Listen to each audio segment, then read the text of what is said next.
Donc c'est un passage dans Matthieu 12, de 1 à 7. Peu de temps après, Jésus traverse des champs. C'est un jour de sabbat. Ses disciples ont faim. Ils se mettent à arracher des épis et ils mangent les grains. Quand les pharisiens voient cela, ils disent à Jésus, « Regarde ce que tes disciples font. Le jour du sabbat, c'est interdit. » Jésus leur répond, « Vous n'avez pas lu ce que David a fait? Un jour il avait faim, et ceux qui étaient avec lui avaient faim aussi. Il est entré avec eux dans la maison de Dieu, et ils ont mangé les pains qui étaient offerts à Dieu. Pourtant, ils n'avaient pas le droit d'en manger, ni David, ni ceux qui l'accompagnaient. Seuls les prêtres avaient le droit d'en manger. Ou encore, est-ce que vous n'avez pas lu ceci dans la loi? Le jour du sabbat, les prêtres dans le temple ne respectent pas le repos du sabbat. Pourtant, ils ne sont pas coupables. Mais je vous le dis, il y a ici quelque chose de plus important que le temple. Ah, si vous aviez compris le sens de cette parole, ce que je veux, c'est la compassion bien plus que les sacrifices. Vous n'auriez pas condamné ces innocents.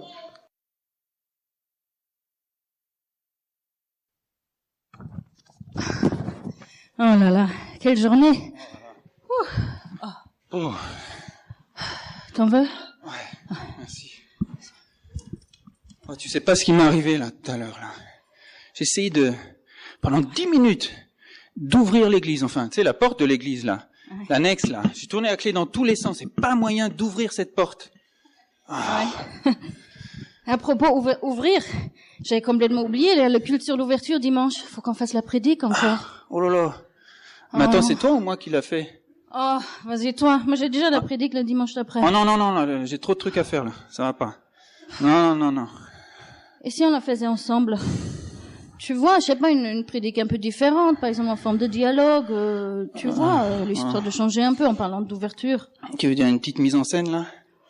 Ah, tu sais que je suis pas un bon acteur, hein. Allez, ouvre-toi. On n'est pas obligé de l'apprendre par cœur, on peut juste lire le texte, tu vois. Bon, allez. C'est bon? Ouais. Il manque plus que le texte biblique. T'as pas une idée? Attends. Non. Bah, sinon, on n'a qu'à faire comme on fait toujours pour nous prédiquer. On ouvre la Bible comme ça, on tombe, voilà. Ouais, vas-y. Allez. Fais ça? Ouais, vas-y. Allez, c'est parti. Allez. Alors, Matthieu 12. Jésus et le sabbat. Ah, bah, c'est bien. Ouais. Ah, j'aime beaucoup ce texte. Ah ouais. C'est bien. Allez, on trinque. Allez, on trinque. Ah. Bien. Super. Attends, c'est quoi déjà le texte? Ah oui, Jésus et ses disciples sont en chemin, et à un moment, les disciples ont faim, alors ils arrachent des épis de blé qui poussent là. Voilà. Ça, ouais. Voilà. Problème, c'est le jour du sabbat, donc les pharisiens sont tout de suite là pour dire, ah, ça va pas du tout, là, c'est interdit. Ah oui, c'est vrai. Tu vois? Attends, c'était vraiment interdit d'arracher un peu de blé, là? Mais non, au contraire, c'était pas interdit. À l'époque, en Israël, c'était même un droit du citoyen. Tout le monde pouvait se servir dans les champs. Ouais. Tu avais peut-être pas le droit de t'en mettre plein les poches, mais c'était permis de se rassasier sur place. Donc c'était pas du tout du vol ou quelque chose comme ça, c'était pas un péché. Ah oui, et les pharisiens disent, mais si, c'est un péché, parce que c'est du travail. Vous récoltez des épis, donc vous travaillez. Exactement. Et le jour du sabbat, on n'a pas le droit de travailler. Voilà, je pense que c'est ça. Et bien sûr, c'est complètement tiré par les cheveux, hein. Je veux dire, évidemment, les disciples n'ont pas travaillé, là. Voilà. Ouais. Tu sais ce que moi j'aurais fait dans cette situation si j'avais été Jésus? Non, je sais pas. Moi, j'aurais argumenté, hein.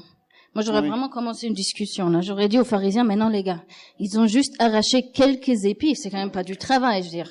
Ouais. Tu vois? Ouais, tu te serais embarqué dans une discussion, est-ce que c'est péché ou pas? Oui. Je pense que j'aurais fait la même chose. Bah oui. On est tous comme ça, hein. On veut gagner la discussion. Mais justement, Jésus ne le fait pas. Dans le texte. Il rentre pas du tout dans leur jeu. C'est vrai, il la commente même pas. Non, il commente pas ce qu'ils disent. Au lieu de ça, il raconte cette histoire-là de David. Tu vois, je crois que c'est dans C'est vrai. Samuel. Tu vois, où David, il est proche de mourir de faim. Et il mange ces pains, là, qui étaient offerts à Dieu, que seuls les prêtres avaient le droit de manger. Oui. Tu vois. Et attends, et donc là, David, il a péché ou pas? David, là, oui. Nous, on pense peut-être, bon, allez, va pour une fois, il a juste mangé un peu de pain, on va en faire du nouveau, mais pas du tout. C'était vraiment un tabou ce que David a fait. Dans aucun cas, tu pouvais manger ces pains. Ah oui, tu veux dire que manger les pains du temple à l'époque, c'était largement pire que, par exemple, si quelqu'un venait prendre les pains de la Sainte Seine et le ramener à sa place et pour le manger, quoi. Oui, oui, ce serait rien du tout là. C'était largement pire ce que David a fait. Voilà, c'était un sacrilège, on peut dire ça comme ça. Attends, alors, donc je résume. Dans une situation où les disciples ne pêchent même pas, Jésus cite l'exemple de David qui lui a vraiment péché. Voilà, je crois que c'est ça. Pourquoi il fait ça? Je crois qu'il le fait pour dire aux pharisiens, les gars, et même si mes disciples avaient péché ici, et alors? Je crois qu'il leur dit, mes chers pharisiens, il y a une chose que vous n'avez pas comprise. Mes disciples, David, ils avaient faim. Ils étaient dans le besoin et la loi est faite pour l'homme. La loi n'est pas faite pour qu'en la suivant, on meure de faim. C'est ça qu'il veut leur dire. C'est vraiment un beau texte, je trouve. Un texte qui bouge les choses en nous. Et en fait, si on y réfléchit, c'est ça l'ouverture. C'est ça s'ouvrir à Dieu et à sa parole. C'est se laisser bouger par Jésus, finalement, qui nous dit de pas s'attacher à la lettre. Oui, voilà, mais plutôt de voir l'esprit qui derrière la lettre, derrière la loi. Oui, et en fait, c'est exactement ça la vision de notre Église. Comment ça? Attends, mais c'est quoi déjà la vision? C'est cultiver l'ouverture à Dieu et à sa parole, à l'Esprit de Dieu et à sa parole, aux autres et au monde. Et c'est ça qu'il faut comprendre, je crois, et que ce texte montre bien. Si je bouge dans ma compréhension de Dieu et de sa parole, je bougerai dans ma façon de voir les autres et le monde. Si je m'ouvre à Jésus, il va me transformer, il va adoucir mon cœur.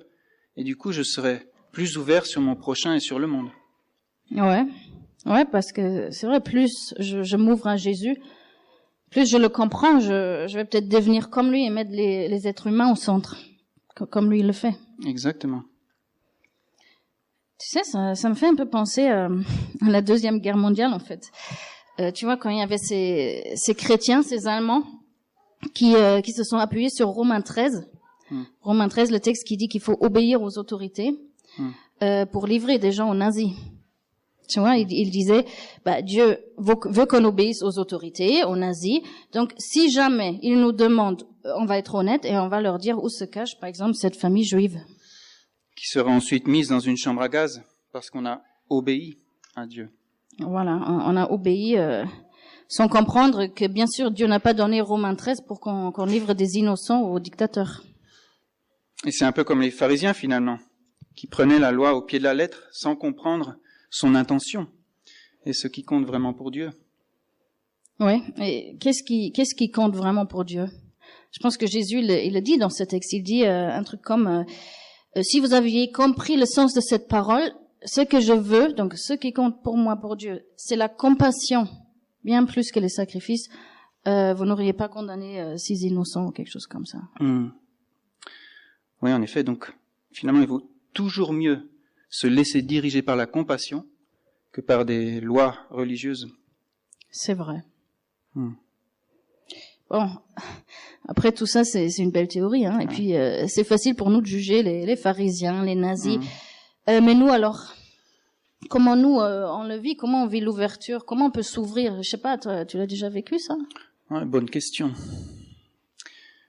Attends, je crois que pour moi, en fait, ça a commencé il y a longtemps à l'école, quand j'ai compris que Dieu pouvait avoir utilisé le Big Bang pour créer l'univers, ce qui avant ne rentrait pas du tout dans mon image de la création. Au début, c'était perturbant, mais combien c'était bon après. Parce que du coup, Dieu devenait infiniment plus grand que ce que j'avais imaginé avant.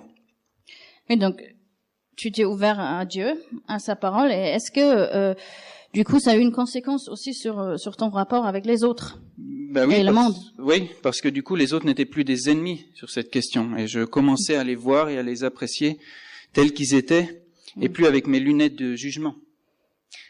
Et toi alors, où est-ce que tu as vécu que tu t'ouvrais toi-même, peut-être sur un sujet? Je dirais qu'il y a, comme pour nous tous, je crois, plusieurs sujets sur lesquels j'ai pu m'ouvrir ou j'ai pu évoluer. je dirais en ce moment, c'est un peu le sujet de la discrimination en fait de certains groupes de personnes où je vois combien je dois encore m'ouvrir et combien j'ai été où je suis aveugle et même peut-être un peu arrogante. Parce que, en fait, le déclencheur, c'était, je pense que je l'ai déjà raconté, mais t'as peut-être oublié, mais bon. Le déclencheur, c'était que j'ai lu un article d'un journaliste allemand très connu qui est juif. Et donc, lui, il a expliqué qu'il vient de déménager en Israël. Pourquoi? Parce qu'il ne se sent plus en sécurité en Allemagne, à cause de l'antisémitisme. Ouais. Et je sais encore, ma première réaction, c'était, mais quand même, c'est pas si grave. Je veux dire, oui, il y a des fois des incidents antisémites, mais il faut quand même pas avoir peur de sortir dans la rue en tant que juif. Et après, je me suis dit, mais attends, si lui, il le dit, je veux dire, c'est pas moi je peux pas en juger, je suis pas juive. Si lui, en tant qu'homme raisonnable, en tant que juif, donc, il dit qu'il a peur de sortir dans la rue, je dois le croire. Et quelle arrogance de penser que moi je saurais mieux que lui. Et après, tout ça, c'est bien sûr valable aussi pour d'autres groupes de personnes où on pense savoir mieux, au lieu de peut-être leur demander. Oui, effectivement. Ça c'est un grand sujet, ça. Ouais. Mais attends, j'ai encore une question sur les sujets éthiques. Qu'est-ce qui se passe, en fait, si on s'ouvre trop? Tu vois ce que je veux dire? Après, est-ce que ça va pas nous conduire au fait que tout soit permis, finalement? En fait, c'est quoi la limite? C'est quoi les limites? Ouais. Oui, mais c'est vrai, il y a toujours cette peur que quand on s'ouvre, peut-être quand on n'est pas assez ferme, qu'après chacun va faire ce qu'il veut. Mais franchement, je sais pas si on parle des chrétiens maintenant. Prenons l'exemple du divorce, ou je sais pas, si on dit que oui, des fois, le divorce peut être le meilleur chemin. Si on dit ça, est-ce que tu penses vraiment que tout de suite, tout le monde va divorcer direct en disant « Ah, j'attendais que ça, enfin je peux divorcer ». Non, non. Effectivement, personne ne dira ça. Non, oui. Donc, moi, je pars de la base que, a priori, on veut tous le bien quand même, ici. On veut tous vivre de bonnes relations, on veut tous vivre un bon couple. Donc, non. Je pense que même si on dit que cet exemple-là, dans certains cas, le divorce est la meilleure solution, ça n'incitera pas du tout les gens à divorcer. Hein. Ah, d'accord. Alors, tu penses pas que je peux me rendre coupable si je conseille à quelqu'un de se séparer de son conjoint? Quand même, est-ce qu'on ne devrait pas toujours et dans tous les cas encourager des époux à rester ensemble? Oui, dans la théorie, oui.